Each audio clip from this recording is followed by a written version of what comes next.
When we look at a situation subjectively, we may try to determine if something is true according to our like or dislike.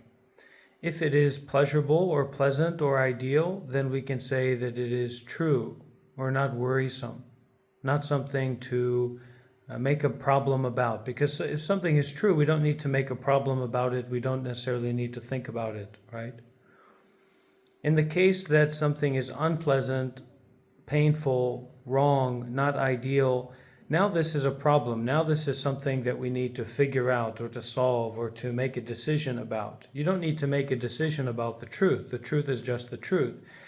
But when something is painful, unpleasant, not true, wrong, not ideal, now we're in this kind of energy wasting and stressful, stimulated, worrisome place.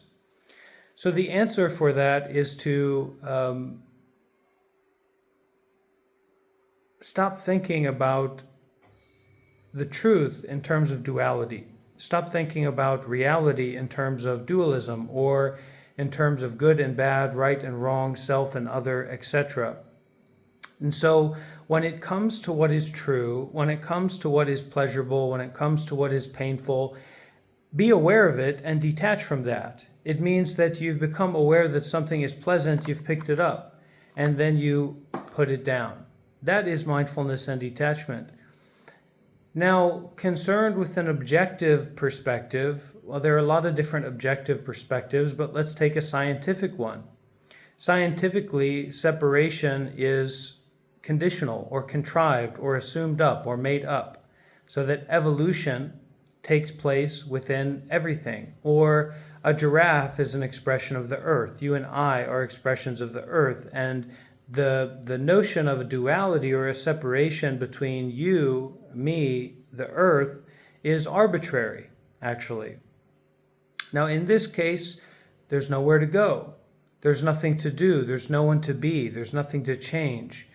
And yet, there's a fundamental difference between realizing this as an act of embrace, as an act of interbeing, of acceptance, of mindfulness and detachment, versus this kind of nihilism, a rejectionism, which is just the same as a craving or attachment. You say, this isn't real. You are creating it as a real thing by denying it or trying to reject it. Whereas when we say impermanence is life, or this is just an appearance, it appears, but it is temporary. This is not a matter of denying anything, and also not grasping onto that notion or that concept, that presentation.